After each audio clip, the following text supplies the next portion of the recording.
Old సిటీలో పర్యటించారు MLC PCC chief Mahesh Kumar Goud.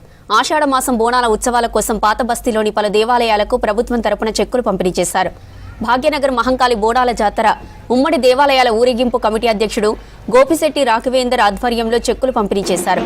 Akkanna Madanna గుడిలో ప్రత్యేక పూజలు చేసి వివిధ ఆలయాలకు 269 చెక్కులు అందజేశారు. అంతకుముందు ఓల్డ్ సిటీకి వచ్చిన పీసీసీ చీఫ్ కు ఘన స్వాగతం పలికారు కాంగ్రెస్ నేతలు. ఆ తర్వాత లాల్ దర్వాజా మహంకాళి అమ్మవారిని దర్శించుకున్నారు మహేష్ కుమార్ గౌడ్.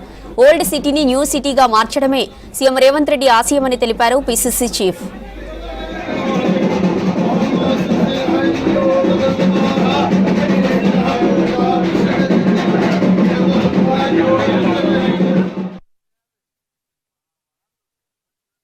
నాతో పాటు మా శాసనసభ్యులు జుల్ఫికర్ అలీ గారు, మేము అందరం కూడి వాళ్ళ అక్కన్న మాదన ఆలయంలో బోనాల సందర్భంలో ప్రభుత్వం ఇచ్చిన చెక్కుల్ని పంపిణీ చేయడానికి వచ్చినాం. నేను మీ ద్వారా హైదరాబాద్ పాత బస్తీ ప్రజలకు ఒకటే విజ్ఞప్తి, మీరు పాత బస్తీ వారు కాదు, మీరు చరిత్రాత్మకమైనటువంటి ప్రపంచంలోనే పేరుగాంచిన హైదరాబాద్ బస్తీ వాసులు. ఈ హైదరాబాద్ నగరాన్ని మిగతా నగరాలకు ధీటుగా అన్ని అంగులతో ఆధునాతనటువంటి ప్రత్యేకలతో హైదరాబాద్ని అభివృద్ధి చేయాలని కాంగ్రెస్ పార్టీ తపన పడుతూ ఉంది.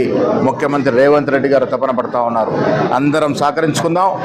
పాత బస్తీని అందరూ మురిపే విధంగా, అందరూ మురిసిపోయే విధంగా, యావత్ ప్రపంచంలో ఖ్యాతి వచ్చే విధంగా అభివృద్ధి చేసుకుందాం. బోనాల పండుగ ఘనంగా జరిగే బోనాల పండుగ. బోనాలు అంటేనే హైదరాబాద్ ప్రతీక. అలాంటి బోనాలు సగర్వంగా జరగాలని ముఖ్యమంత్రి గారు, మా మంత్రి పొన్నం ప్రభాకర్ గారు 6 నిమిషాలు శ్రమిస్తూ అయ్యే ఖర్చుల నిమిత్తం చెక్కులు ఇచ్చినట్టు సందర్భం ఇవాళ. బోనాల పండుగ గర్వంగా జరగాలని కోరుకుంటూ మీ అందరిని